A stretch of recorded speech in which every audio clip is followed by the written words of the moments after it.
जी, अस्सलाम वालेकुम students.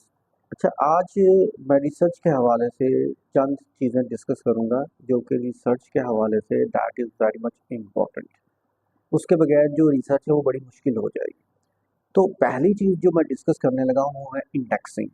Indexing से मुराद क्या है कि जब हम लोग वर्ड पे काम शुरू करते हैं तो ये उसकी इंडेक्सिंग एक कंटेंट टेबल बनता है और जो कि एमएस वर्ड के अंदर ये ऑटोमेटिकली बनाया जाता है।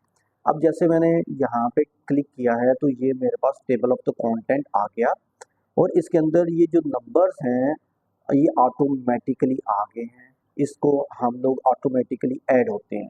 इसी तरीके से जब हम लोग इसके अंदर जो टेबल्स हैं, table list of the table वो डालते हैं तो इसके भी जो नंबर है ये ऑटोमेटिक आते हैं और जो टेबल का जो नंबर है वो भी ऑटोमेटिक आता है। सेम इसके अंदर जो फिगर्स हम लोगों ने डाली है वो भी ऑटोमेशन के साथ सारी चीज़ें आती हैं।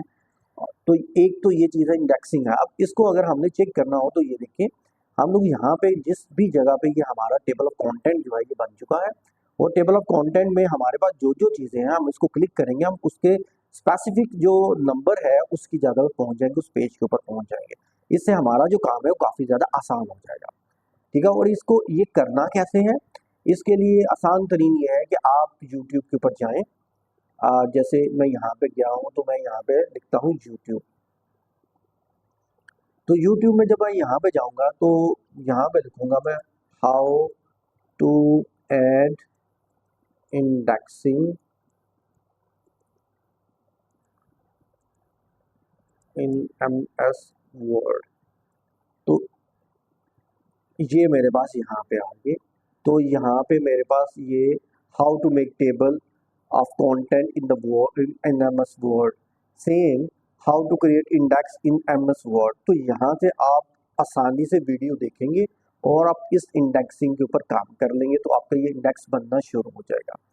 अब जो दूसरी चीज़ है उसके ऊपर बात करना चाहूँगा। दूसरी चीज़ है, अब जब हम लोग लिखते हैं तो हमारी बहुत ज़्यादा मिस्टेक्स होती हैं लैंग्वेज में। इंग्लिश के हवाले से बहुत सारे स्टूडेंट्स जो हैं वो इंग्लिश में इतने अच्छे नहीं होते हैं। तो हम लोग उसको बेहतर कैसे कर सकते हैं? तो इसके लिए ए क्विल बोर्ड ग्रामरली, इसके लिए ये जो ग्रामरली है आपको इसको ऐड करना पड़ेगा। प्लगइन इसका एमएस वर्ड के अंदर ऐड करना पड़ेगा। जब आप यहाँ पे आप लिखेंगे, गूगल में जाएंगे, यहाँ पे लिखेंगे plug in Grammarly in MS Word, तो ये यहाँ पे ये ग्रामरली आ जाएगा। आप इसको डाउनलोड करेंगे, आप इसको इंस्टॉल करेंगे। जब आप इसको इंस्टॉल करेंगे तो ये यहाँ पे आ जाएगा। अब जैसे ही मैंने ये पैराग्राफ लिखा तो मैंने जैसे ही प्लगइन ग्रामरली को क्लिक किया तो ग्रामरली जो है ये बता रहा है कि यहाँ पे ये मिस्टेक है और साथ जब मैं इसको क्लिक करता हूँ तो ये बताता है कि इसका जो नेम है वो ये होना चाहिए। तो आप इसको पहले समझेंगे उसके बाद करेंगे, ऐसे ही नहीं कर देना। बार बार ज़रूरी नहीं है कि हर चीज़ सही है क्योंकि ये फ्री वर्जन है, लेकिन अगर ये पेड है, इसमें पेड वर्जन भी अवेलेबल होता है। अगर ये पेड वर्जन है तो ये भी आपकी बहुत सारी चीज़ों को ठीक कर देगा। तो इस तरीके से आपने जो लिखा है आप उसकी सारी अंग्रेजी इंग्लिश को सीधा कर सकते हैं, कोई प्रॉब्लम नहीं होगी। देन अगेन एक स्टूडेंट को प्रॉब्लम होती है, वो ये होती है कि हम लोग पैराफ्रेजिंग करते हैं तो हमें कम समझ आती है। तो इसके लिए आप क्विल बोल्ड इस्तेमाल कर सकते हैं। ठीक है, यहाँ पे हम लिखेंगे क्विल क्विल बोर्ड। ये मैंने क्विल बोर्ड जो है ये मैंने इसको क्लिक किया तो ये मेरे पास यहाँ पे ये आ गया। ठीक है, अब मेरे पास जो है ये साइन इन यहाँ पे फ्री लिखा हुआ है तो हम लोग इसको कंटिन्यू कर लेते हैं। तो ये फ्री वर्जन में भी अवेलेबल है और ये पेड वर्जन में भी अवेलेबल है। ठीक है, तो ये आपने देखना, अगर आप पे कर सकते हैं तो पे ले लें, वो ज़्यादा अच्छा है। और अगर आप नहीं तो फिर आप उसको फ्री में भी इस्तेमाल कर सकते हैं। ठीक है, तो जो आपको चाहिए आप उसको वो कर सकते हैं। ये देखें यहाँ पे वो कहता है ये फ्री वाला करना है कि पेड वाला करना है। तो मैं मेरे पास यहाँ पे क्योंकि पे वाला अभी इस वक्त अवेलेबल नहीं है।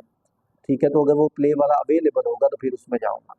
ठीक है, ये यहाँ पे पैराफ्रेजिंग आ जाएगा, ये यहाँ पे पैराफ्रेजिंग है।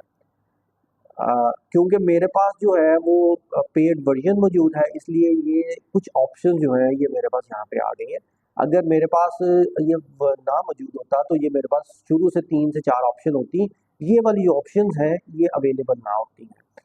तो क्योंकि ये एक पेड वर्जन है तो इसलिए ये मेरे पास टोटल ऑप्शन है। अब यहाँ पे मैं कोई सेंटेंस अगर लिखता हूँ, सपोज करें कि मैं यहाँ पे ये सेंटेंस लिखता हूँ, मैंने इसको यहाँ से कॉपी किया और मैंने यहाँ पे इसको आ,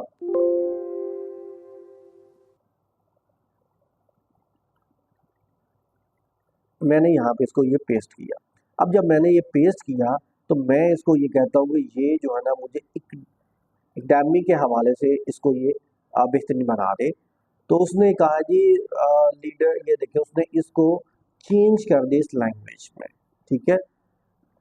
और इस वो कहता है जी इसको अपडेट भी आप कर सकते हैं। तो आप यहाँ पे ये देखें ये उसने पूरी जो उसने रेड किया है ना ये सारा उसने चेंज किया है, जो ब्लैक है ये उसने एज इट इज रखा है और रेड उसने चेंज कर दिया। तो ये पैराफ्रेजिंग में कवर हो जाएगा। अब यहाँ पे तो इसमें आप कर सकते हैं, लेकिन आप इसको यहाँ पे भी कर सकते हैं। अब ये देखिए मैं ये क्विल बोर्ड इस्तेमाल कर रहा हूँ, तो ये मैंने इस क्विल बोर्ड को यहाँ पे प्लगइन इसका मैंने एमएस वर्ड में ऐड कर लिया।